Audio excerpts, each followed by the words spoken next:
brand can be found at Honda and Hyundai of Jasper. Take the short drive to big savings on two of the top-selling automotive brands conveniently located side by side in Jasper. Find great selection, low pressure, low pricing, and a buying experience that can't be beat. Deal directly with the decision makers at Honda and Hyundai of Jasper, where you have the opportunity to compare two great brands side by side. Visit us at HondaofJasper.com or HyundaiofJasper.com and then make the short ride to big savings.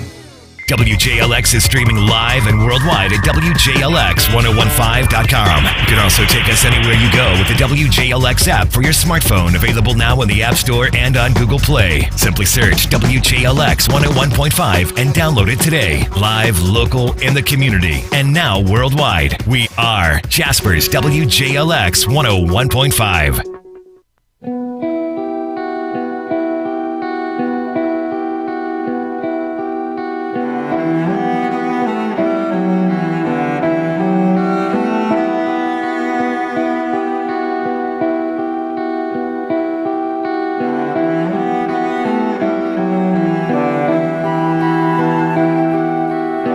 This is the B&B Show on WJLX 1015, your midweek go-to for local sports, entertainment, and the best of the 90s. The B&B Show with Brian and Baz starts now.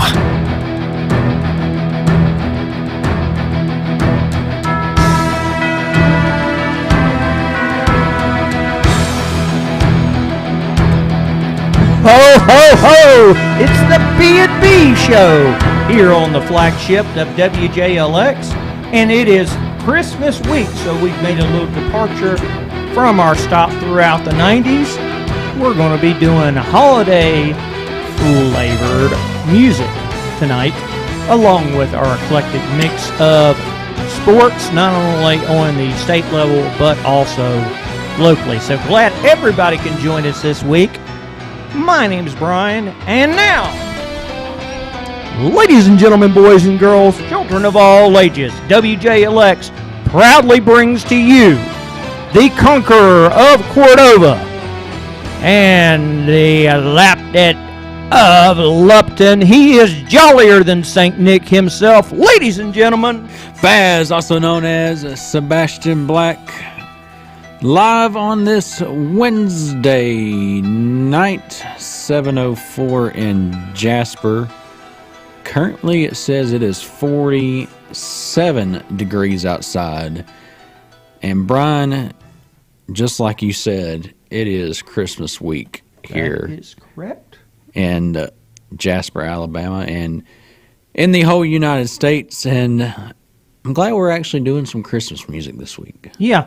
Nice departure. Yeah, and I was coming up with the songs this week for me, tonight, trying to figure out what I wanted, and it was actually a lot harder to me than finding any other song throughout the B&B show that we've done, because there's so many good Christmas songs. Oh, I know it. So many. So I had to really dig down deep into this one this week, but nonetheless, it's going to be a good show. It certainly is. Got a lot of stuff to talk about. Bass, it's been a busy week for us. It has. It really has. Just 6 days ago, we had the inaugural WAWIN and WJX WAWIN football banquet, end of the year awards. We'll be talking about that in the second era, which was an absolutely wonderful event that we enjoyed. There's been a whole lot of basketball and wrestling going along in our area. We'll be touching on that. And plus this hour, we're going to take a look at college football, because today was a big day. It's recruiting day, signing, and I've already got a look into that I saw earlier, and going to be interesting to talk about here pretty soon. And don't want to jump off the topic here, but speaking of football, we got a bowl game tonight. Yeah, USA is going to be in action at 8 o'clock tonight. They're going to, who was it they were taking on? Western Kentucky. So they'll be in action as well. We're going to be checking up on that in the 8 o'clock hour to take a look and see how they're doing. But got a smorgasbord of stuff to talk about. Won't have a guest this week. We're hoping to get that on board with that. But before we head to our first commercial break, Baz, you have been involved with New Era Wrestling before. I went up and saw quite a few shows, and it's come to many of our attention this week. One of their big stars, Ace Haven, who he and his wife Amy have been entertaining folks throughout our area and throughout the state for years. He has had basically a real rough blow health-wise. And Ace, just like so many wrestlers in real life, is nothing like the character he portrays. Oh, no. Both of them are just outstanding people. So at this time of the year, this holiday season, please keep Ace and Amy Haven in your prayers. They need it. This is going to be a tough battle that both of them are going to go through. Ace with the physical, obviously Amy with the mental and emotional. They need all the support they can get, and prayers certainly help. Yeah, they do for sure, and really hate that for Ace and Amy there. You know, I've gotten to talk to both of them many a times, doing some events with New Era Wrestling, and it's just you know, I hate it, and especially at this time of year too. It's really sucks, and hope everything will be okay with Ace, and definitely keep prayers up for them, because prayers are definitely needed. Absolutely. I know I'll certainly be adding that to my prayer list at night. We are going to take a good look at our first song, first music break, and of course Bass has the first three. And we're going to go a little bit international with this one, a little bit of flavor on this. I have to laugh a little bit because when my oldest daughter, Lexi, was about 3 or 4 years old, she started singing, instead of Feliz Navidad, she started singing Police Got My Dad. Please come on. Yeah. So she's got a little Weird Al in it. And, you know, it's in the genes, you know. See, it's funny because I've heard a lot of people, you know, talk about this song, and you know what they thought it was at first, what the lyrics were saying, and I've seen a lot of people say this, and I really started thinking about it, listening to the song, and a lot of people have said that they've heard "Fleas on My Dog." Could be fleas on my dad. That's true. Dad needs a flea dip. But I was like, that's definitely interesting, because, you know, at first I never really heard of it like that, and then you start thinking about it, and, you know, it somewhat sounds like it, so I don't know there, but Feliz Navidad is, to me, is one. It's always one of my top Christmas songs out there. Always enjoyed it, listening to it. Just, you know, something a little different, you know, a little international. And we're going to play it right now here on the B&B Show. Here is Feliz Navidad.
Navidad right here on the B&B Show. Brian, what you got over there? Well, we had some very good news come out this past week. Good news if you're a Bama fan. You would obviously have a very big smile on your face, be nodding, be happy. If you're a Kansas State fan, you're probably wailing, wanting to crawl down in a hole, maybe, punch the lights out of a wall, something. But Will Anderson and Bryce Young are playing in the Sugar Bowl. And this is huge, Bass. Not only for the fact that, obviously, for Bama, they get two of their biggest leaders coming back and playing in the Sugar Bowl, but, it really bucks a trend. Already in a lot of the bowl games that we've seen, some of the higher tier athletes across the nation are like, no, we're going to go ahead and ixnay the bowls, and we're going to go ahead and get ready for the draft. That's not happening here. As a matter of fact, there are no juniors prescriptive. Nobody's ditching the bowl for Bama. No. And that is sensational. Yeah, it is. We needed that. We needed these guys to play in this game, and I'm glad they're not ditching us there for the draft, because we see a lot of that happen with other teams, and I can't remember the last time it happened to Bama, if it has at all. But it's we needed those guys to play, and I'm glad they're playing. Well, I mean, Bama's been in the playoffs now every time since I think the inaugural one is the last time that we missed. Yeah. So it'll have been that long. I mean, no players are going to mix out, having a chance at a national title. But at the same time, as much as you hate it, you do also potentially, especially if these guys are first rounders, understand why they would say, well, I don't want to go play in the Citrus Bowl, yeah, never mind, or I don't want to go play in the Music City Bowl. Yeah. I'd rather go ahead and get ready for the draft. You understand it. You don't like it, but you understand it. It's just the nature of the beast now that we're in. But so glad to have them and all of the guys who are potential first-round draft picks or higher picks coming on back to finish out their time at Bama. It says a lot of what these guys think about Coach. Yeah, honestly. Good to see it for the Bama fan, but if I'm Kansas State, I'd be bawling my eyes out right now. Oh, they want to bang their head against the wall. Oh, yeah. It's they probably at first thought themselves, okay, we don't have to worry about Young and we don't have to worry about Anderson. They're going to go do their thing. So, our chances have gone up. No, they haven't. Your hopes just got dashed. Yeah. But speaking of Bama, now this is the last time I checked this. Let me preface this. This was 4:00 this afternoon. Bama, number one in recruiting. It's 4:00. UGA is number 2. Yep.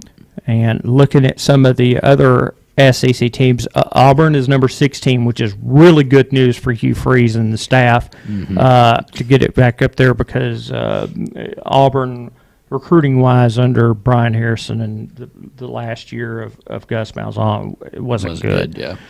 So that's a really good sign. Tennessee is number 11. And, Bass, you almost have to wonder, with the potential sanctions that probably are going to get leveled sometime next month, 2 months from now, is that going to hold up? I don't think it will. A lot of these guys are probably going to say no, and with the later signing days that you can have, they can pretty much go wherever they want to. Yeah. I think that's going to change. Another thing that's changed, A&M's not in the top 10 this year. They're sitting at number 14. Yep. That's very, very, very interesting to me. Simply for the preface that University of Texas is not in the SEC yet. Texas A&M should be able to use, play in the SEC, get yourself into the NFL at least for a couple of more seasons to be able to beat out Texas. It's not happening. So to me, that's saying a lot right now. It is, and that's very shocking to say the least. But at the same time, it's kind of not. It's going to be interesting to really see what happens there. Yeah, we'll be watching the developments obviously as they play out, and of course, as we mentioned, even though we were talking about Tennessee, a couple of other things could factor in. This doesn't factor the transfer portal. This doesn't factor in some of the late signees. You could have signees coming in as late as February. Yep.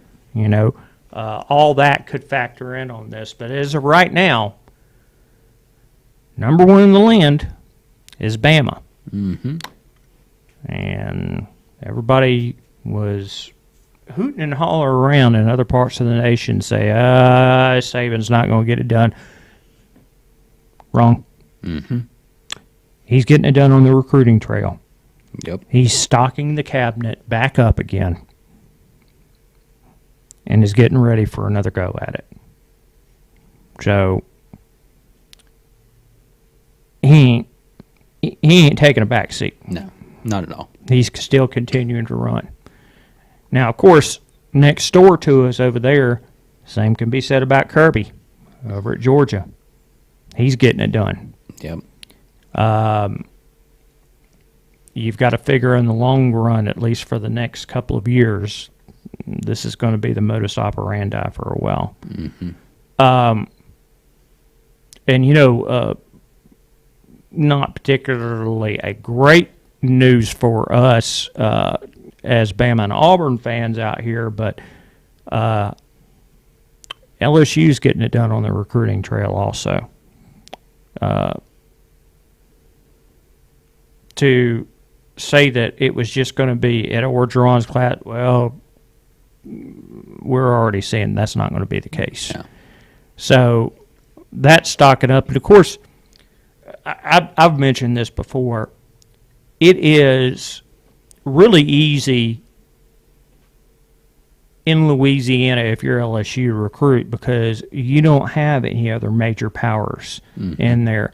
You have a lot of mid-majors in Louisiana Tech, and you have Tulane down there, and then you've got a lot of the really lower-tier programs like whatever they decided to call themselves this week. ULL is what I'll always call them. ULM. You've got some of those lower tiers that are in there. So, all it takes is a little effort inside the state to recruit a good class, and they're already showing that they're doing that. So, the SEC is stocking up really good.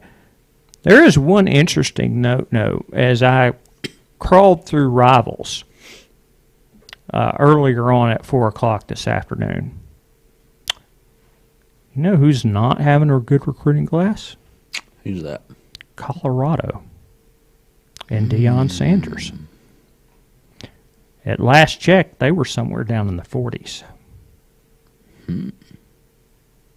Wow. It's really interesting that Deion goes over to, is it Jackson State? And pulls off good recruiting over there, but with a school with more resources as in Colorado, he's only getting that done. That's it's not a very good sign. No, it's not. So we'll see how those developments go. Of course, he could really hit it up in the transfer portal as well.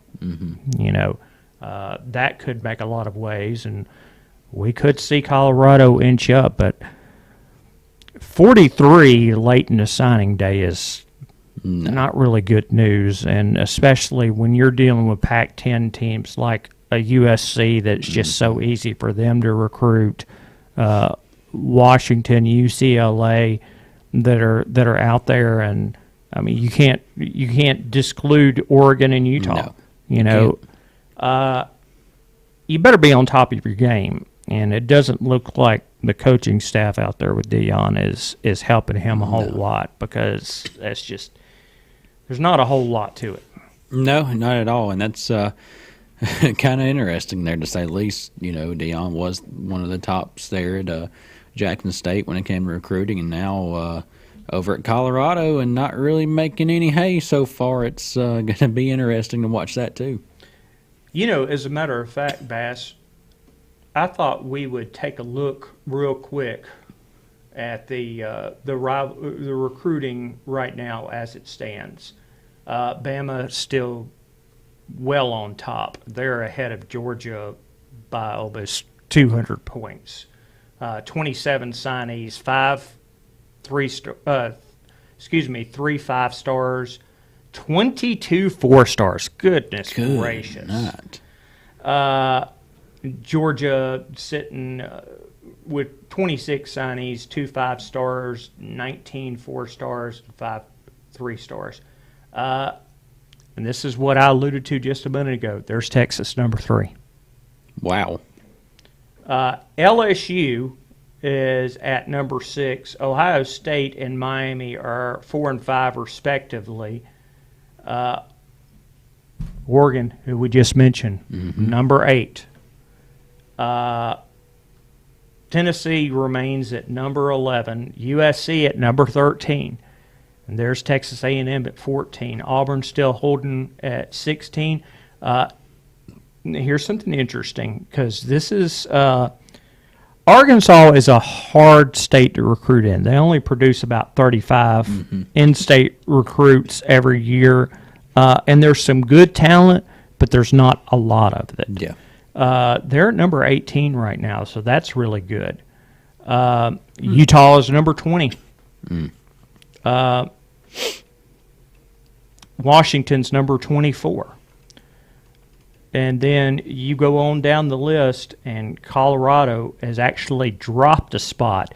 Vandy is a spot above Colorado. Wow. Vandy's 43, Colorado's 44.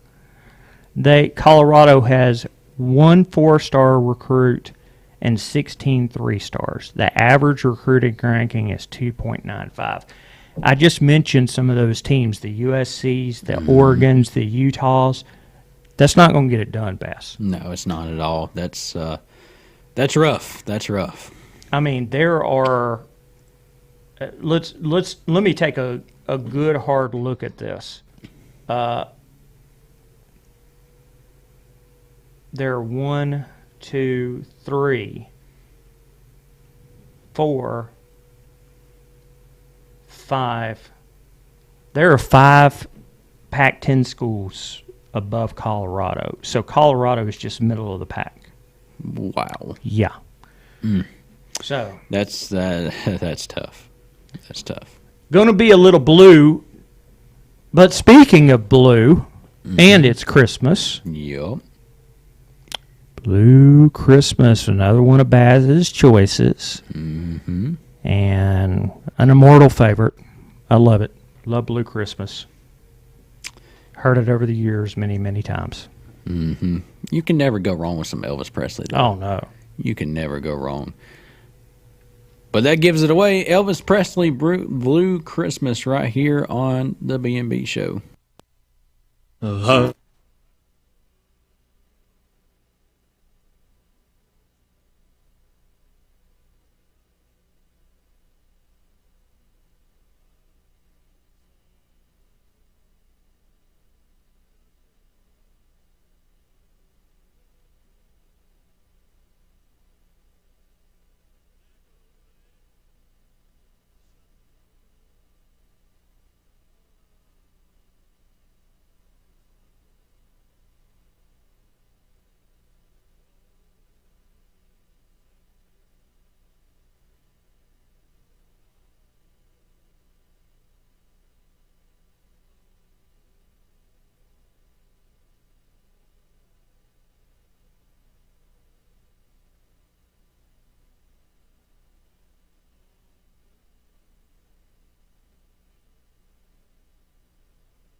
at Bevel State Community College. Whether you need seamless academic transfer classes, high-wage, high-demand career technical or health science programs, rapid training opportunities that get you into the workforce quickly, dual enrollment or adult education courses, Bevel State is your community college for a quality education. Visit bscc.edu to learn about our convenient and affordable options to make your future visible. Your story starts at Bevel State.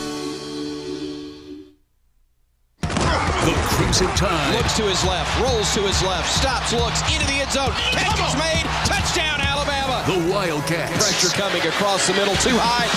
Intercepted. Picked off. Alabama. It's the Sugar Bowl, live from Caesars Superdome in New Orleans. And Alabama's recovered it. Our coverage begins at 8 a.m. New Year's Eve on your home for Alabama football. The Crimson Tide Sports Network from Learfield. Alabama football all season long right here on WJLX. 10 days away from the good old Sugar Bowl. Alabama, Kansas State. 11 o'clock kickoff, 8 o'clock pregame right here on WJLX. New Year's Eve, December the 31st. 10 days away from Bama football. And Brian, then that'll wrap it up for the year until the spring game, the 8A game coming up soon. Mm-hmm. So we will be zeroing in on the rest of basketball season as we turn to that. Of course, Crimson Tide's do a phenomenal job this year thus far. What Coach Oates is doing is pretty severe. It is. Bass, I thought we would take a look at the bowls as they have shaped up and what we will expect in between here and our next show. Good news, thus far state-wise, we're undefeated. We are. I hope South Alabama can keep that up tonight. Yes, so do I. I hope that we can keep that going because that'd be very nice there. UAB started everything off. They beat Miami down the Bahamas Bowl. You get to go down to the Bahamas and you walk away with a victory. How sweet was it? And that was a really good ending towards the game, too. That was a good game overall, but the ending of it, it came down to, to the wire there with Miami having the ball and was capable of scoring. They actually, if they would have caught the ball, they would have scored a touchdown there and won the game. But wide receiver dropped it. Mm-hmm. Well, then also, and this is, by the way, last Friday night, December the 16th, Troy made it 2 in a row. They beat UTSA 18-12. Then on the next day, Saturday the 17th, Louisville beat Cincinnati 24-7 in the Wasabi Fenway Bowl in Fenway Park.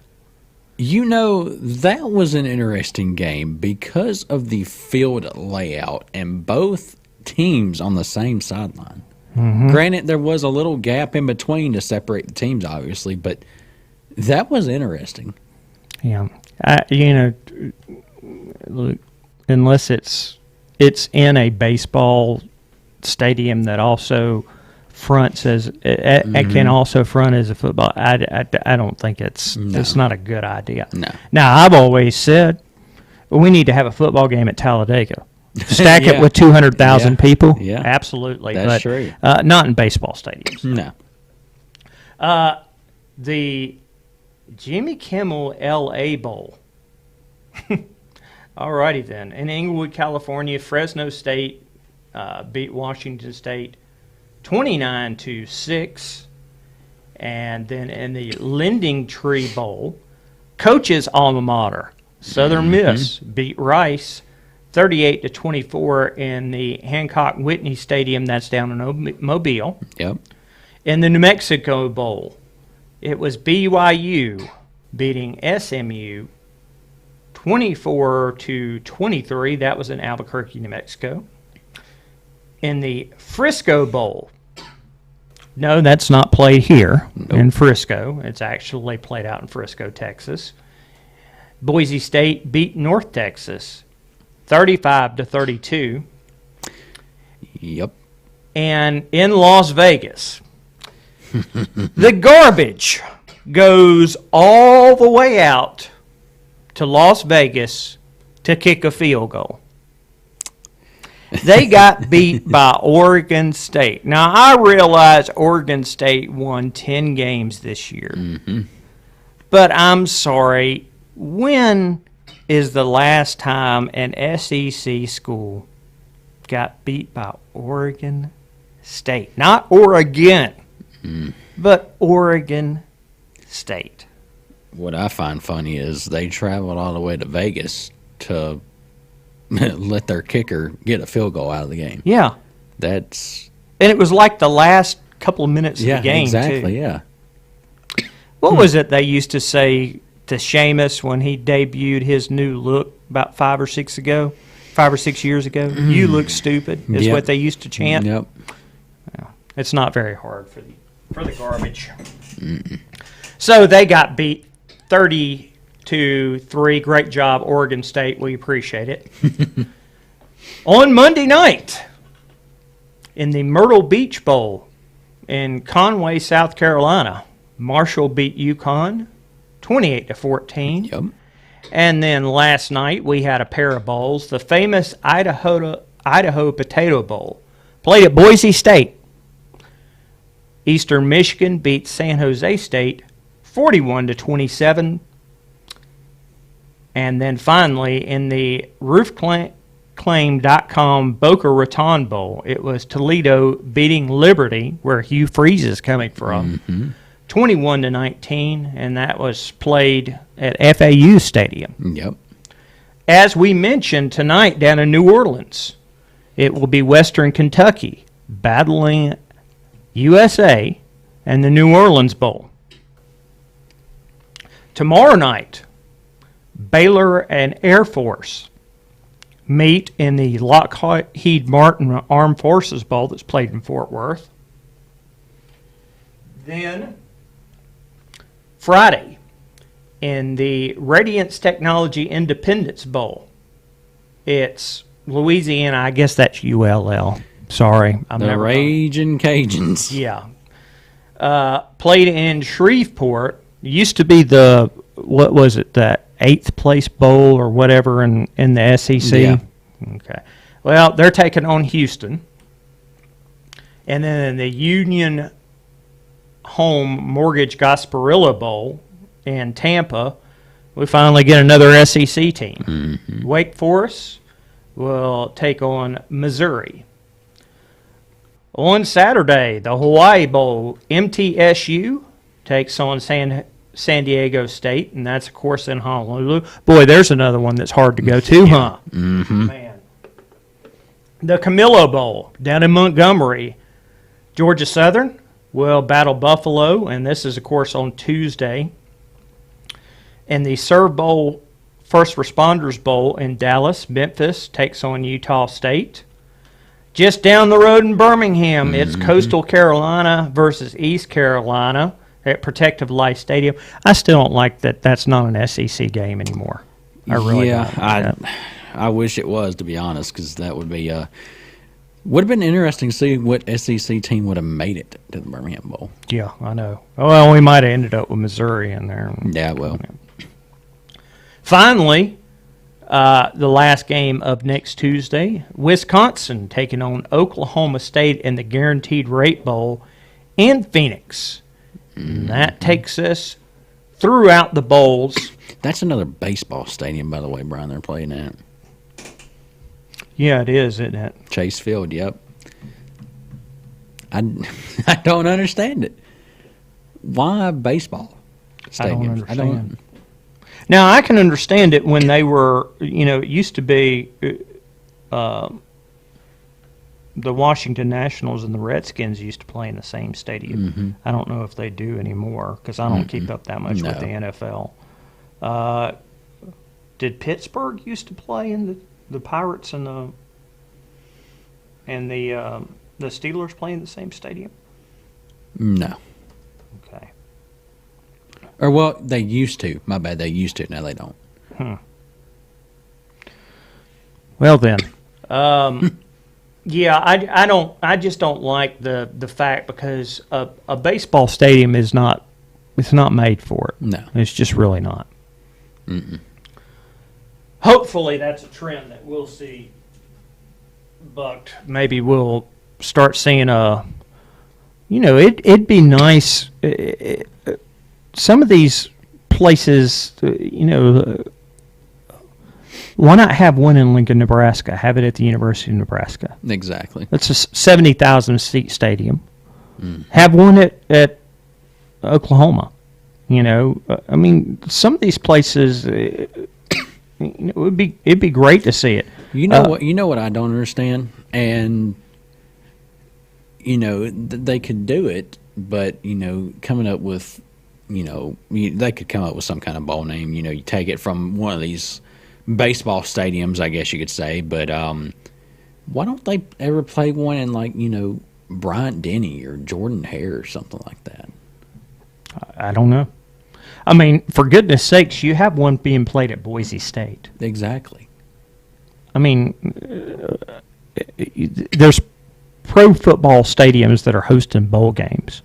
Why not play it at Soldier Field up in Chicago? Yep. Why not have one played, I don't know, in Cincinnati? You've got the Bengals Stadium there. Yeah. Some of this could be spread around. Just like the same with me is, why don't you play preseason NFL games? Why don't you play it at different places than your home stadium? Get other fans a chance to take a look at it. Well, you could do the same thing with the bowls. Yeah. I mean, goodness gracious. Denver should be hosting a game. Yeah. I don't know. Don't Maybe understand it. me. Don't understand it. I don't understand. I'm right with you it there. I'm right with you. Don't understand it at all. By the way, if anybody's wondering, a week from today, we've got some really good games a week from today. Military Bowl is going to see UCF, the home of the Gus Bus, taking on Duke, and that's going to be played in Annapolis. Then we have some SEC action. The Liberty Bowl right up the road from Memphis. Kansas is going to be taking on Arkansas. The San Diego County Credit Union Holiday Bowl will be Oregon versus North Carolina. You think that name of the bowl could get any longer?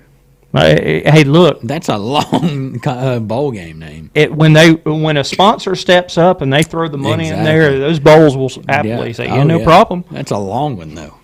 How about this? This is short and sweet. Tax Act Texas Bowl. Hey, there you go. That's better. In Houston, Texas Tech versus Ole Miss. Boy, you don't think Texas Tech's going to have a pretty good home cooking? I don't know. Lubbock is a long way from Houston. Yeah. I mean, so... That NRG Stadium where the Texans play, that was really nice. I got to be right in front of it back in September, and that's actually a really nice stadium. Really nice. I was actually shocked because I've seen pictures and stuff. You see pictures online, but actually seeing that stadium in person, I was like, whoa. This is nice. I bet. I'd love to go see it. I really would. It's nice. I'll tell you that much. Bass. It's time for a Holly Jolly Christmas. Hopefully we'll have one this year. But actually, that's the next name of our song. So why don't you take that away? It is Burl Ives, the great. I actually saw this on Twitter, and I've seen it a lot as of late. Burl Ives has the voice for Christmas. He does. Holly Jolly Christmas. Here it is on the B&B Show.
Back here on the B&B Show. Holly Jolly Christmas, Burl Lives right here on the show. Brian, I want to mention something real quick. Talking about bowl games here, because I just thought about it and saw it on ESPN while we was going through the games here. The Capital One Orange Bowl between Tennessee and Clemson. Isn't it fitting that two teams who both have the color orange is playing in the Orange Bowl? It is, indeed. Now, what I wish would happen is both these teams wear orange to match everything else in this bowl game. As nice as that would be to see, I know it's probably not going to happen, but it might as well happen and be fitting because two teams who both have orange in them are playing in the Capital One Orange Bowl. Wow. That's what I want to see happen. Might as well. It's fitting. I've told this story before, but I've actually been to an Orange Bowl. Really? And it was one of the most iconic ever. It was January 1st, 1998. I went with the company. We had a suite pass to go to the Orange Bowl. And the reason why it was iconic, it was Nebraska versus Tennessee. And it was Peyton Manning's last game with Tennessee. Yep. And it was the legendary Tom Osborne's last game at Nebraska. Wow. And, you know, you always, when you look at stuff, you'll always be able to immortalize something. And I got to watch Nebraska under Tom Osborne run the option. And it was just, you know, it was iconic because from, you know, up until his retirement in the 90s, Nebraska was one of the top tier programs in the nation, up there with Florida State, you know, Miami. They were all grouped in there together. They were icons, and to be able to see that, and of course, you know, Peyton Manning taking his last steps before he would go on to his, you know, Hall of Fame career. Yep. With the Colts and with the Broncos, and, you know, got a chance to watch that.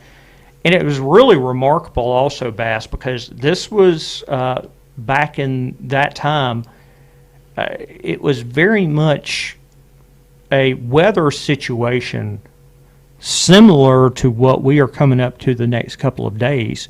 When we left Jacksonville back then, it was 43 degrees. When we left at, I think it was like 10 o'clock in the morning when we left. We got down to Miami and it was 71. When we left Miami that night, it was 60. And when we got back to Jacksonville, it was 28 degrees. Wow. So, Wow. It's amazing that you can stay within a state and you have that much of a paradigm.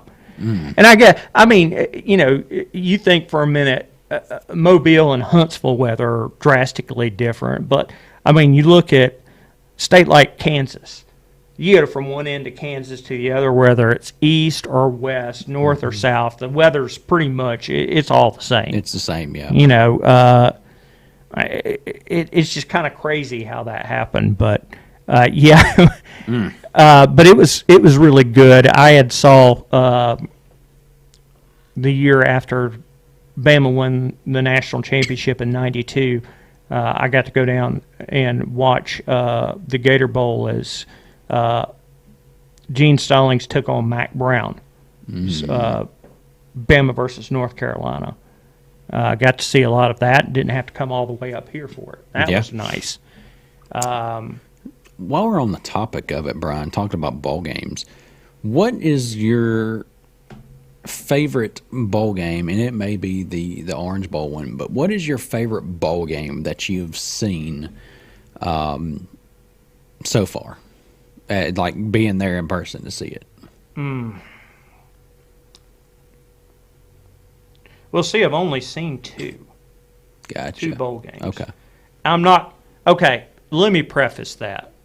Let me back that up. When I was at the Eagle, I saw a lot of the Birmingham Bowls, a lot of them, and when it was non-SEC schools playing, I watched SMU play. Oh goodness, Pittsburgh. I think the first year. Yeah. In Bass, I had absolutely no desire to do anything more except just to watch free football. That was it. There you go. Then I would one year I got to watch Ole Miss play when Heath Freeze was just starting there. We got to see Auburn once. The Garbage was there one time. I didn't even, that ain't gonna happen. But all of those were pretty much, they were inconsequential, matched up against, two icons in their final games, and then being able to see Bama 4 miles from my house. Yeah. Both of those were great. They really were. But I guess you never can take away from the fact that you got a chance to see Tom Osborne coaching in his last game and the last game of Peyton Manning's college career. It's kind of hard to top that. Gotcha. That's that one's sounds like a pretty good one there to see in person. I've only seen in person in Birmingham Bowls. I've seen quite a few of them. I don't really know if I have a favorite from that, just because it's Birmingham Bowl, and there's nothing really exciting that's really come out of the Birmingham Bowl games that I've seen anyway, being there in person. But I've seen Birmingham Bowl quite a bit of times. Well, which one was your favorite out of the Birmingham Bowls that you've seen? My favorite, gotta think long and hard. I'd say probably my favorite one, the last one I went to was Boston College was playing. I can't remember if they were playing.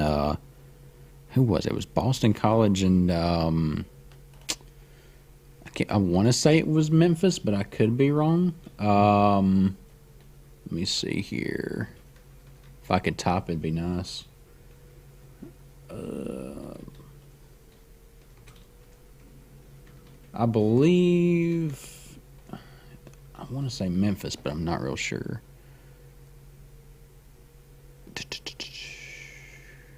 Was not, what was that one? It was not 2020. That was the last time they played. It was 2019.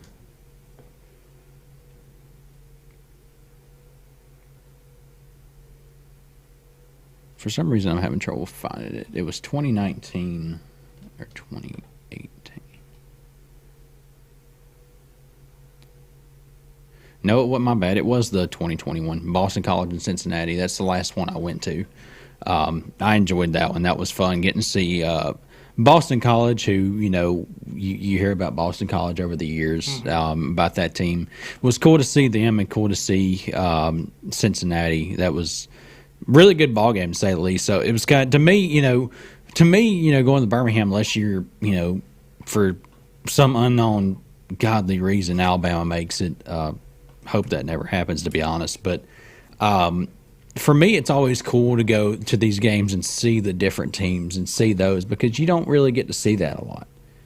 I'm going back and forth on whether to go to the Birmingham Bowl on Tuesday to see East Carolina and Coastal, but for me, a Birmingham Bowl, with a bowl game being this close to us, it's always, for me, always cool just to go and see these, two other teams, check them out, because you don't get to see that. You don't have the opportunities to really see other teams play as much. So for me, I always enjoyed just going and, checking the different teams out. I can understand that. I think, when it's an SEC school, or even maybe even a Big 12 school, like an Oklahoma State or a Kansas State or something like that, I'd probably be a lot more interested. But, when I think of East Carolina or Coastal Carolina, I'm just kind of like, okay. And that's where I wish that one of the major bowls would pick this up again. A Big Ten school, like Minnesota or something like that. Yeah. Obviously we're well out of range of a Pac-10 school, but still, I would love to see that. Yeah. And as football inflamed as this state is, you would think that the Birmingham Bowl Commission would try that, but I don't really know. I mean, maybe they're just taking the best that they can. Who knows? Yeah. Another one too, Birmingham Bowl, Wake Forest and Memphis. That's the one I was thinking about with Memphis. That was a really good game too because it came down to a few seconds left in the game. That was a good one too. Well, see, I could see the appeal of that because Wake Forest isn't real far. Mm-mm. And, of course, Memphis is right in proximity. Right. Yeah. They probably traveled extremely well. The couple of times I've seen Memphis, I've seen Auburn and Memphis play and then, Wake Forest and Memphis. And both those teams, both those games, Memphis does travel really well. Very well, actually, but which, of course, I mean, that's obvious because Memphis is not that far. Yeah, not at all. But and you'd be surprised about the opposing team, how they travel too. There was one year I saw Texas Tech play in the Birmingham Bowl, and they traveled very well. There was more Texas Tech fans than there was the opposing team.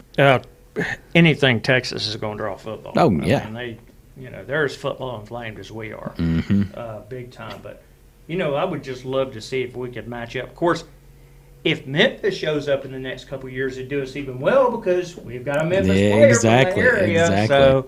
Exactly. But Bass, it is now time to switch over to my song list.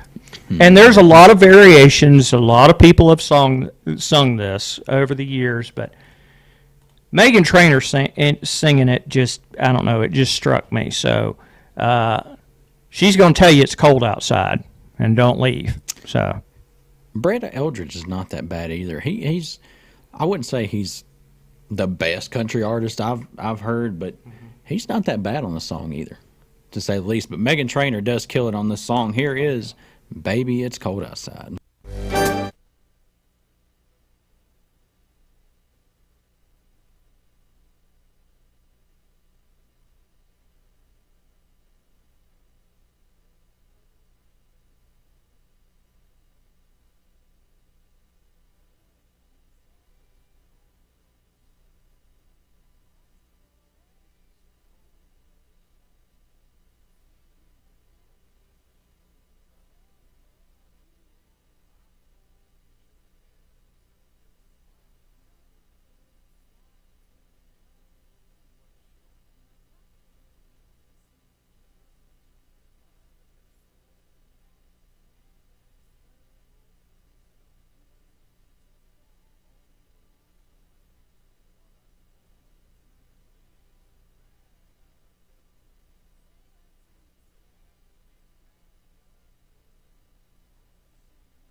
Listen to Alabama football all season long right here. Now, more of the B&B Show on WJLX. Brian, the good old Chris Stewart from the Crimson Tide Sports Network. Yeah, we'll be hearing him very soon as he calls that game against Kansas State. Coming up here very, very, very soon. Mm-hmm.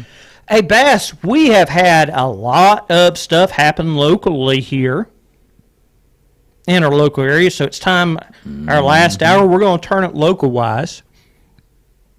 Let's start off with prep wrestling in our area.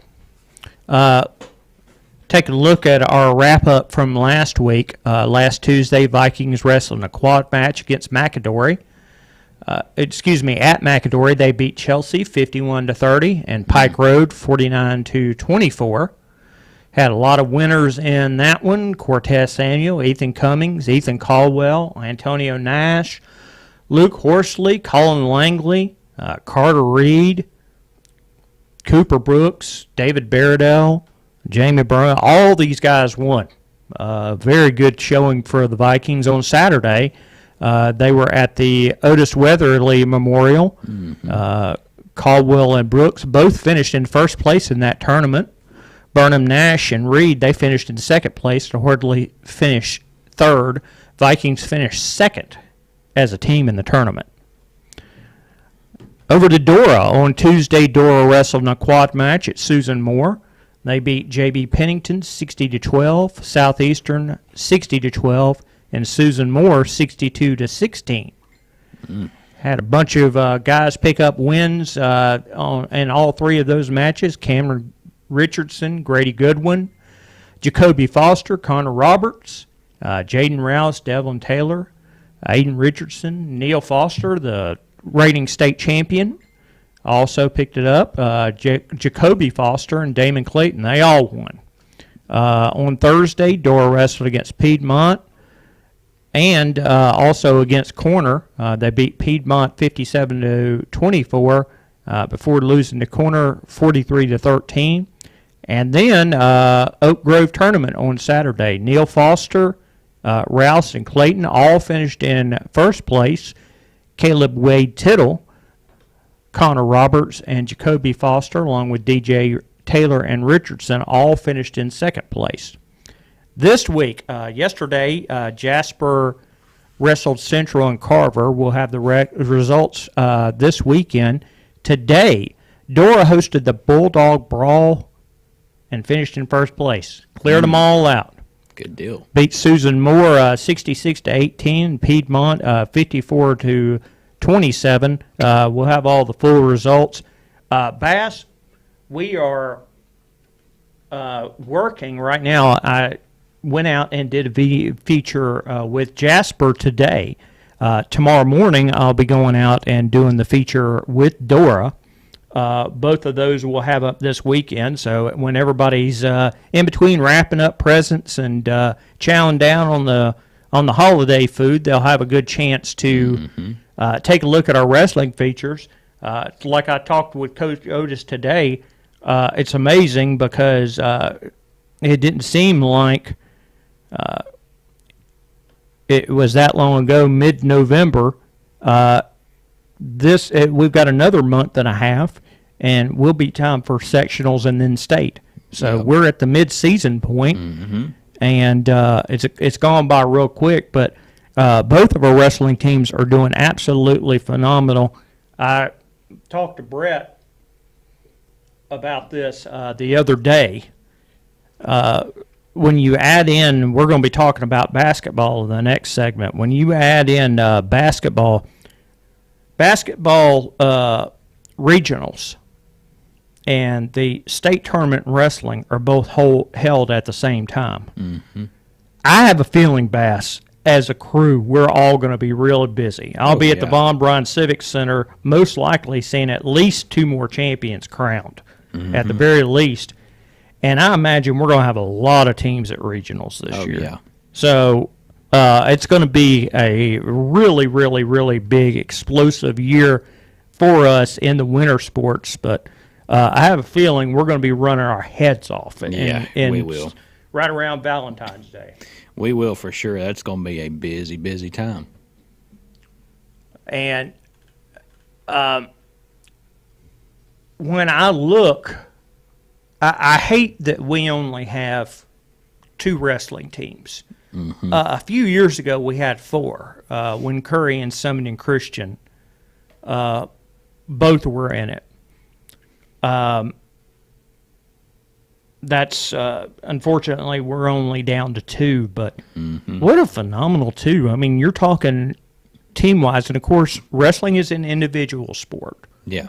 The team aspect matters, but it matters from an individual standpoint bigger than anything. Yeah. But when you look at the team aspect, that we've got wrestling teams now that are, 12-3, 13-2 in our area, and that's just at the midway point.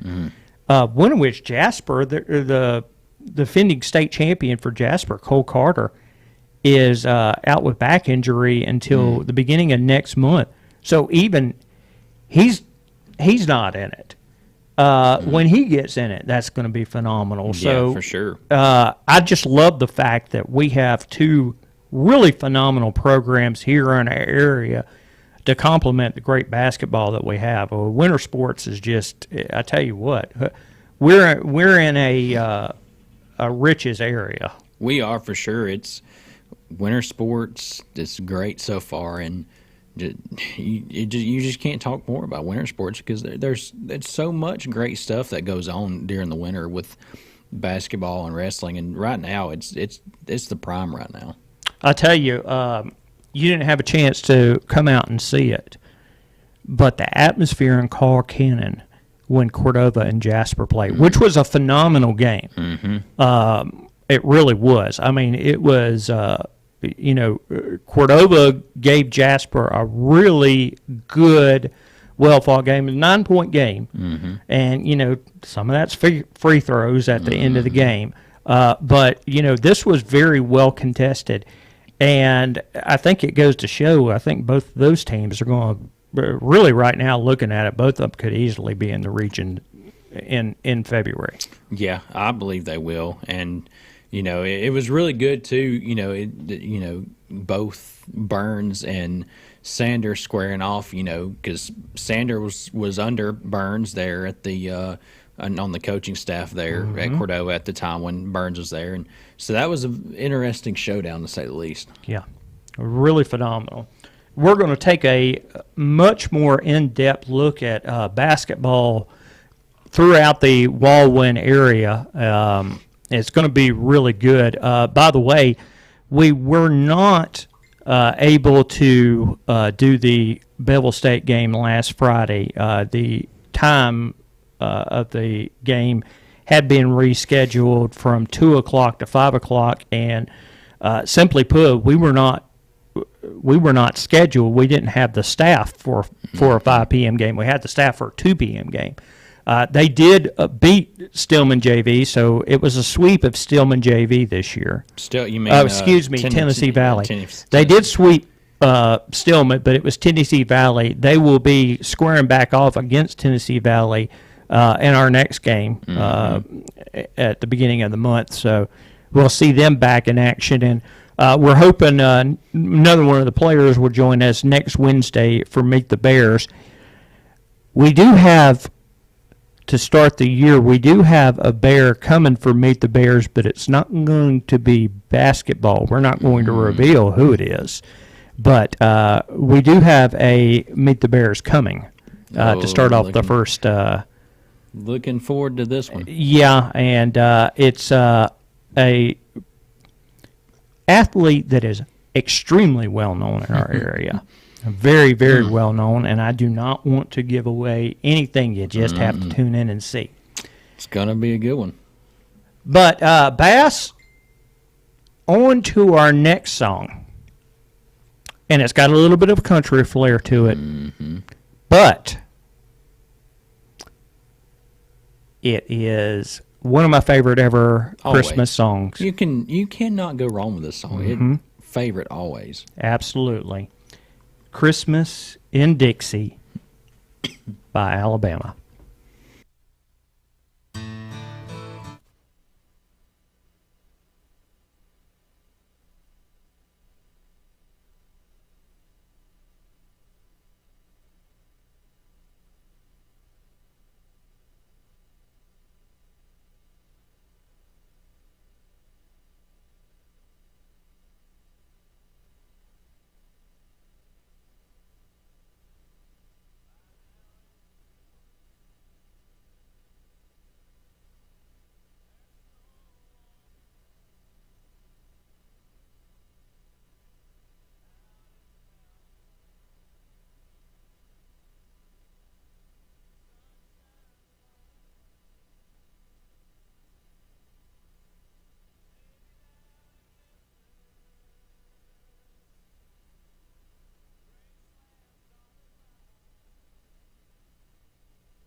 here on the B&B Show. Gotta love some Christmas in Dixie by Alabama. Absolutely. Bass, let's move into basketball. First, let's talk a little bit about the Jasper Vikings. Starting on the girls' side, the girls have just been absolutely storming the doors. I mean, this is a phenomenal team. Oh, yeah. They beat Thompson Monday night 61-49. And then last night they beat Springville 68-45. The thing about it is, Bass, this is at Christmas break. What's this team going to be like when it comes time around for area tournament? I don't. This is a very, very impressive team. This is a good team, and it's Christmas break, and it is you. How are they really going to be when it comes down to around regional playoff time? I know. Like, this is getting scary for some teams. I know. I mean, you have to, if you're on their schedule, you have to look and go, oh my goodness, now what? Flipping over to the Jasper boys, on Monday night, they beat Aniana 48-32. Last night, it was the number 2 team in the state, Gunnersville. Yep. Brett had told me just before the game tipped off, hey, let's get over on NFHS and let's watch the game. And I was like, yeah, I want to see how this is. And Gunnersville ended up winning the game 56-54. But Jasper just looked absolutely awesome against the number 2 team in the state. And beginning of the fourth quarter, I sent a message to Brett, and I actually had told this to Coach Burns as we were getting ready to go into the show at 6 o'clock over at Pie Factory. I sent a message to Brett. I said, I think Jasper is putting the rest of the state on notice. And even with that 2-point loss, I think it would not really surprise me in the least if Jasper doesn't go up in the polls. Yeah. Because you think about it, you lose to the number 2 team in the state by 2 points. You at the very least need to be somewhere around 6 or 7 or maybe even higher than that. So don't be surprised if Jasper rises, very much so. Yeah. And deserving as well, because you go and play the number 2 team in the state and only lose by 2-3 points. That's very good. And this is their attack is so diversified. This is just a well-built, solid all-around team. It's not a specialized team. It's multifaceted. You've got big men in there who are just dominant. Miller Moody just killed he's Gunnersville last night. And you've got other bigs like Bilba Odom and Corey Shepard that can really get in there and get the job done. You've got guys that shoot well on the outside, J.B. Beatty, that can hit 3-pointers that are just excellent. You cannot look to try to stop one way because they'll kill you another way. And just like the girls, Bass, this is not even New Year's yet. What are these guys going to be like in February? And what's even scarier, so much of this team is sophomores. What are they going to be like in 2 years? I mean, Moody is a freaking sophomore. It boggles the mind. It really does. Let's go over Monday's scores. overall. As we mentioned, starting off with the girls, Jasper beat Thompson 61-49. By the way, that's a 7A school. It is. Carbon Hill beat Oakman 58-9. Curry beat Oak Grove 57-52. Dora beat Belgreen 64-61, and Winston County beat Red Bay 58-39. Boys Monday action: Jasper beat Aniana 48-32. Addison beat Summoning Christian 72-42. In overtime, Carbon Hill beat East Lawrence 74-70. Curry beat Oak Grove 49-43, and Priceville beat Meade 69-59. Last night's scores didn't have that many boys games, but let's go through the girls. Jasper beat Springville 68-45. It was Curry beating Cordova 50-43. East Lawrence beat Addison 66-56. Belgreen beat Oakman 78-15. Carbon Hill, what a game this must have been. Two of the top girls teams, Carbon Hill beat Dora 46-44. Cold Springs, whose girls team is always at state, beat Winston County 73-25 to win the Winston County tournament up there. As we mentioned in the boys, number 2 Gunnersville beat number 10 Jasper 56-54, and Cordova beat Curry 62-34. So that's been the action thus far. We do have some tournaments that will be taking place after Christmas that will we'll obviously have some more of that to work on. I know Coach Burns said they'll be traveling for a tournament, so they'll be in it. And, of course, there's always other holiday tournaments that happen right after Christmas. We'll keep an eye on that. But when we come back, we're going to take a good look at the records from the area. And, of course, we had Jonathan on last week. And we had talked about the different levels of teams that we have throughout the area. We obviously have some front runners out there. We have some mid-level teams that could end up with better play, finding their way and stuff, and we have some teams that struggle. There's a lot more parity, though, I think, really with the boys' side. The girls' side's really top-heavy.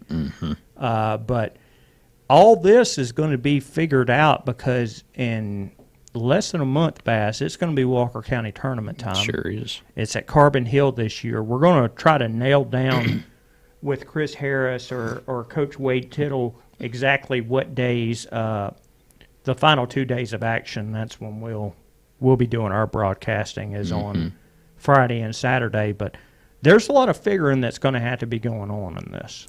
Yeah, for sure, and it's I'm definitely looking forward to the county tournament. That's one of the things you always look forward to, and teams travel pretty well in the county, so it's going to be another great atmosphere there in Carbon Hill this year.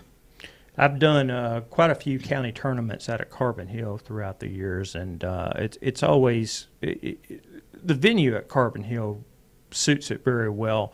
Of course, Cordova's got a fabulous venue for it. So going to be interesting to see how all this is going to shake out. Bass, now it is time for my favorite ever Christmas song. There's 2 variations that I love. We're playing one of number 1 tonight. Number 2 is actually by Josh Groban. And you need I don't know how to say this. You need a really good, strong voice for this song because it's kind of operatic. You can't be just a middling singer that looks really nice. Boys or girls sing this. You've got to have talent to sing "Oh Holy Night."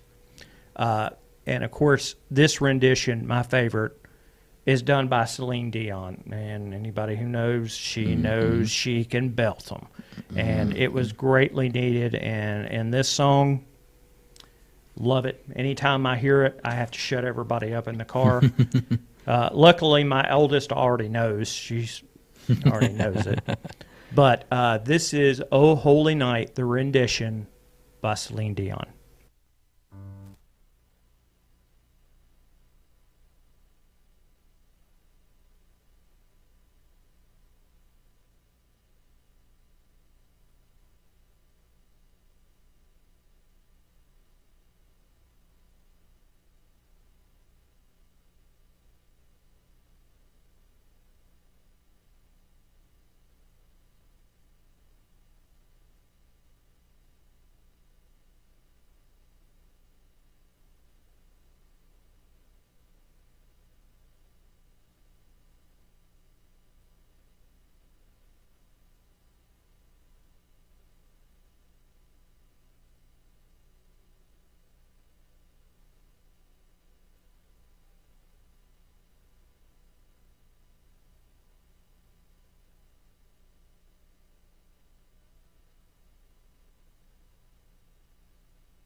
to his left, stops, looks into the end zone. Catch is made. Touchdown, Alabama. The Wildcats. Pressure coming across the middle, too high. It's intercepted.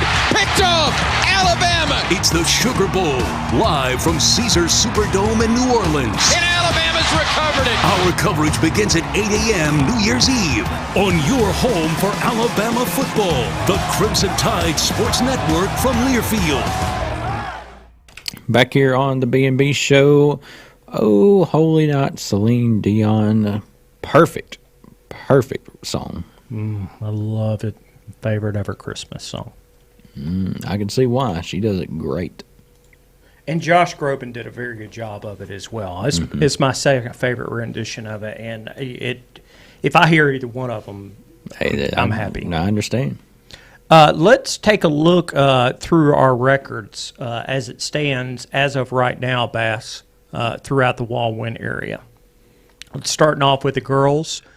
Jasper 15-1, Curry 10-2, Cordova 1-6, Dora 12-2, Carbon Hill 11-3, Oakman 0-16, Winston County 5-7.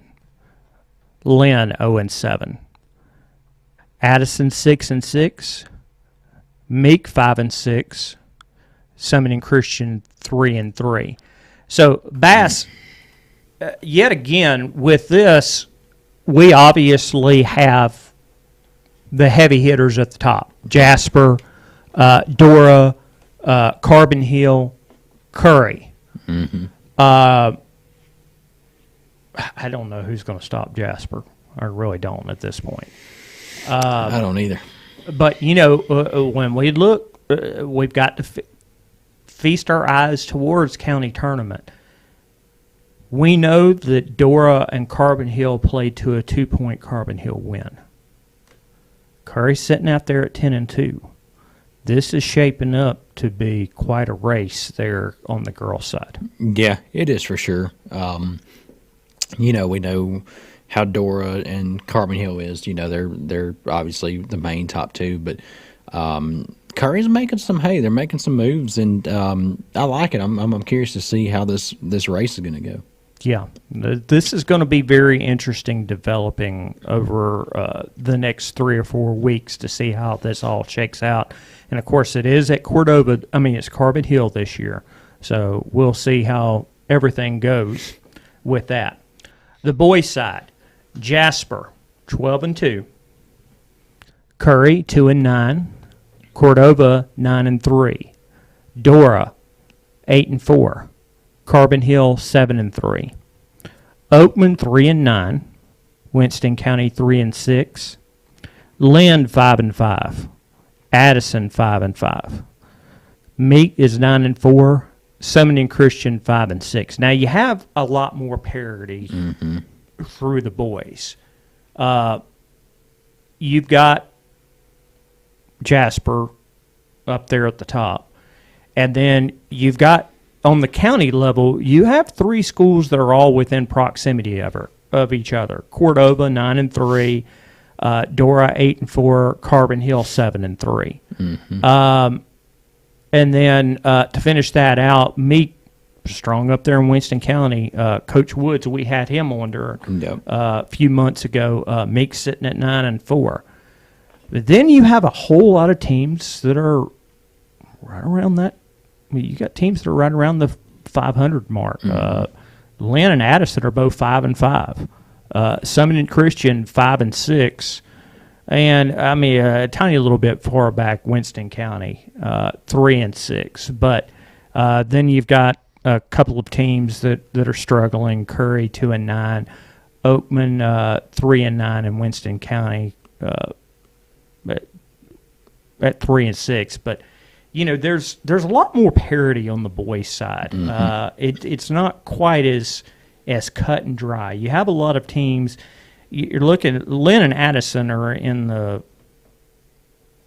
No, Lynn and Addison are not in the same area. Meek and Addison and Summoning Christian are, and Meek's the front runner on this.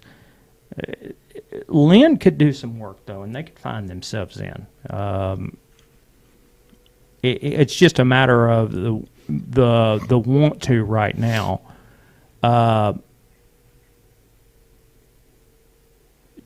You have to think, though, as of right now, unless there's some kind of monumental upsets, Carbon Hill, Dora, and Cordova will probably end up being their area champions. Yeah.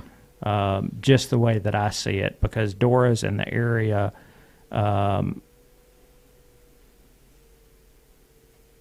Or is it Cordova's in the area with Curry? Two of them are in their area, and another one's... I think it's Cordova and Curry is in the same area. And Cordova, look, we talked about this before. They just lost to Jasper by 9 points. It was a hard run. I don't see how Cordova's going to not get out of that area as first place. Same thing with Dora. I think they're head and tails above. And Carbon Hill, Oakman's struggling right now. I think they'll probably be heads and tails above that. And up in Winston County, I don't see how anybody's going to touch Meek. No, not at all. So I think that's how everything shapes up. Now, Jasper, I believe, is already 3-0 in their area. They have not. I believe it's Carver. Ramsey that they have not played. Yeah. They already have a win against Carver, and they've swept Hayden.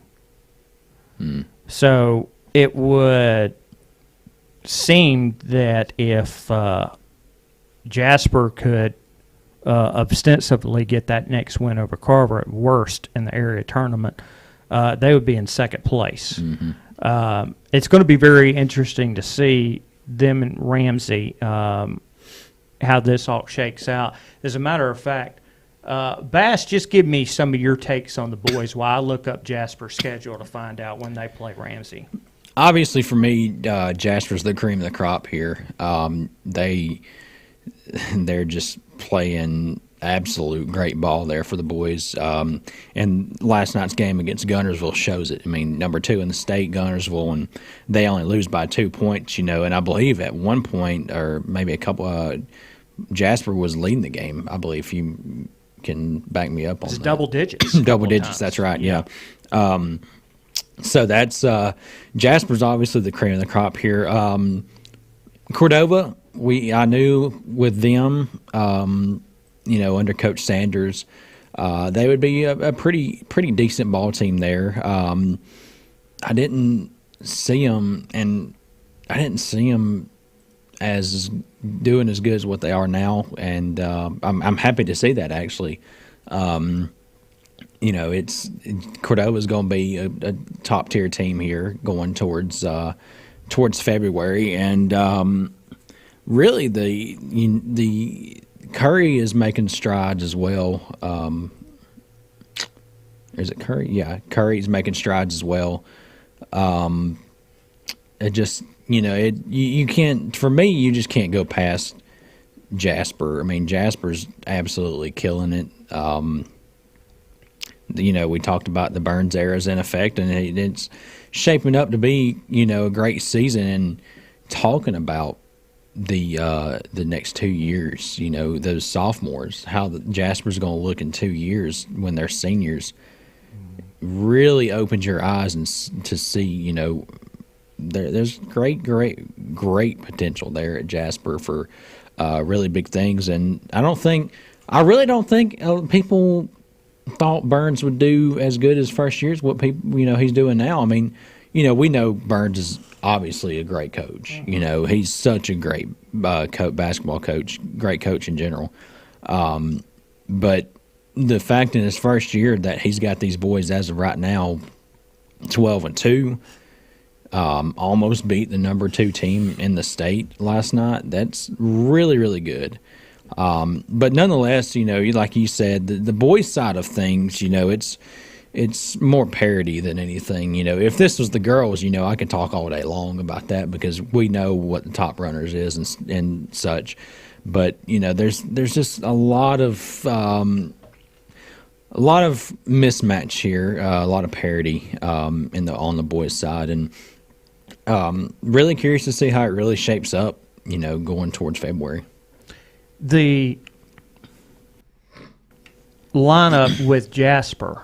They have only played Hayden once. I don't know why they have a 3-0 here, because there's only been one area game, and that was against Hayden. On January the 6th at home, they'll play Carver.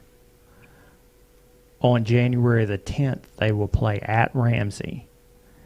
On January the 19th, they'll be back at home against Hayden. And then the next night, they'll play Ramsey at home. And then on the 23rd, they'll play at Carver. The interesting thing, Bass, is this. Ramsey is 3-4 on the year. Carver is 5-7. It's Hayden is 8-4. Wow. So we don't know the level of competition that they've played, but goodness, Bass, I mean, you almost have to think if Ramsey and Carver are struggling like that, if Jasper will play a straight-up heads-on game and keep improving, they can end up as number one seed going into the area tournament. Yeah, and that's true there. And talking about Ramsey,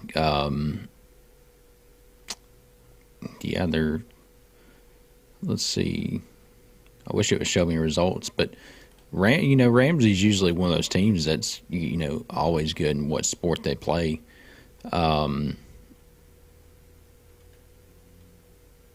What did you say they got Ramsey at?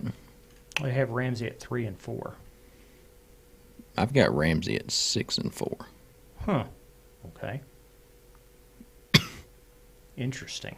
Yeah, this is updated. Yeah, this is this year's. Yeah, I've got Ramsey at 6-4, 1-0 in the area. Weird. Okay. Ramsey lost to Austin Decatur back in November, 64-55. Won against, this is in tournament, by the way, tournament play, 76-67 over Eufaula. Florence, they lost by 3, 57-54 tournament. Then they started non-region play, neutral site. Lost to Coleman in overtime, 77-73. Next day, played Childersburg in non-region play, 83-52 win. Haleyville non-region, 66-48. Sardis, 87-39. Anniston, 60-44. Plainview lost by 10, 53-43. And then just this past Saturday, played Carver Birmingham in a region game, 175-36. Okay. So I've got 6-4 on the season so far. Scorebook hasn't been updated, and of course that's supposed to be the new go-to. That's what I was about to say. You told me 3-4, and I started thinking about it. I was like, wait a minute now. There's no way they've, they're 3-4, but nonetheless, they're 1-0 in the region, so they'll have a region game again. Actually, Jasper will be their next region game. Wow. Well, we'll see what happens to the showdown. That's going to be on January the 6th. So we'll take a look at it then. Bass, let's go to our last full-length song. Mm-hmm. And for years and years and years, this is the number one Christmas song of all time. Yep. I mean, for years. It actually still is. Wow. And rightfully so, the iconic Bing Crosby sings it. White Christmas. Here it is.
White Christmas, Bing Crosby here on the B&B Show. Brian, last Thursday night, almost a week ago, we had our first annual awards banquet, Wallwin High School Football Awards Banquet, and what a blast that was. Oh, yeah. For a first time, and trust me, ones that are going to be coming up and coming in the years to come, they'll blow this one out of the water. Let's make no pretenses about this. We didn't have the time to plan this year like we originally wanted to. It was it went off like we wanted it to, but we want so much more for the athletes in our area. That being said, it was wonderful. Of course, anybody who knows me, how much I love doing this, I love to give out awards to the kids in our area. I love it. Love doing it. We didn't give it out to just kids, though. We give it out to coaches, and we gave it out to somebody very deserving as well. But it was a wonderful turnout. Yep. Sheldon Haygood from Fox 6 joined us, gave a really great talk, is our guest speaker, and spent a lot of time with us and the area athletes. You got to talk to them a lot more. I was running around checking people in, so I had to eat real quick and go back to checking in. So, but all of us, staff-wise, were pretty much there, and it was so enjoyable. Really It was there, and great night, really great night. Great thing we did, and looking forward more years to come on it because that's really fun. Now, Bass, last week when Jonathan was here, we unveiled who all was the all-Wallwin team. We didn't give out who the awards winner is. So let's run through our awards winners. Our first ever Making a Difference award, and this will go out to anybody in the community. It can be a special parent. It could be a teacher. It could be a member of the coaching staff or the football staff. It could be a cheerleading sponsor. It could be anybody. This year, we selected our good friend Randy Felding because for years in our community, throughout several schools, even with us on media days and at the banquet, Randy has endeavored to capture those special moments of kids in our area competing, winning awards. He has done it with passion. He's done it without any compensation. He doesn't want it. He wants to capture the moment for the kids. And what better a recipient than Randy as our first Making a Difference award? And you know what? He accepted it, and what did he do? He went right back into the audience and started taking more pictures. He sure did. So congratulations and a big thank you to Randy. Big thank you. Our Coach of the Year. This one was a little contested because we had some very, very, very outstanding candidates out there. But Coach Houston Powell from Meek was selected as our Coach of the Year. Across the board, all of our players. Our committee had to make some tough decisions. But our Defensive Player of the Year was Landon Castillo from Jasper. Our Offensive Player of the Year, Cam Deaver from Meek. And the WJLX Wallwin MVP of 2022 was Cale Tittle from Lynn. And I tell you what, now the Player of the Years might change, but Cale's trophy, there won't be another one like it. Nope. That crystal ball on top, we had already been told from Custom Trophy, no more of those are made. So as the first MVP, he got a special trophy. Wow. But more than anything, we want to thank everybody that come out. We want to congratulate all our award winners and all of our select members of the all Wallwin team. But we can tell you, folks, next year is going to outdo this one. No, yeah. The year after that's going to outdo next year's. We're going to continue to build on it to where this is going to be some super extravaganza. Oh, yeah. Great time, great event. And it's just going to get better, Brian. It's going to get better and better every time. In parting, folks, there's some big weather coming the next couple of days. Yeah. Bass,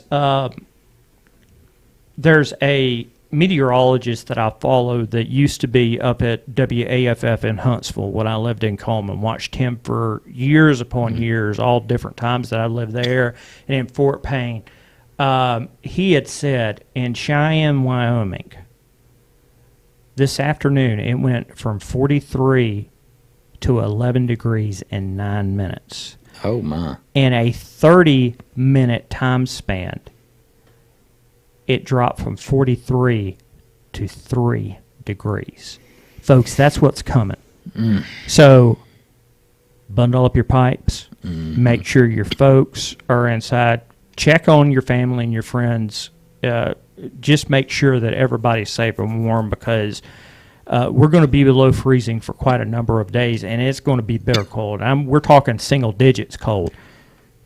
I got the first-hand experience of that about a month ago in Rochester, New York, and when they say that it feels like temp out there and the wind chill is what it is, it's what it is. I mean, I was out there in Rochester, New York a month ago, and the high was 15 degrees, but the feels like temp was 0 with the wind chill of a negative. It was a -9. Great Falls, Minnesota at 3:30 this morning. Wind chill factor was -70. That's cold. Yeah. I mean, you might as well go ahead and be at the North Pole. Exactly. I mean, yeah, that's all that there is to it. Folks, on behalf of all of us here at WJLX, we want to wish everybody a safe, happy, and healthy Merry Christmas. Bass and I have loved this first 9 months that we have been up and running this thing. We're looking very forward to next year. And, of course, we've got one more show still in this year, but more than anything, from all of us here, we want to wish you all a Merry Christmas. Hope you spend a lot of wonderful time with the family. And Bass is about to roll 3 rodents in here to sing us away. Our good old friends, Brian, Alvin, and the Chipmunks. They are here along with us at WJLX to wish you all a very Merry Christmas. Normally you hear Closing Time as our outro song, but tonight, on a special Christmas, I guess you could say, edition of B&B Show, we're rolling out with the Chipmunks. And we want to wish you a very Merry Christmas. So long until next Wednesday, everybody.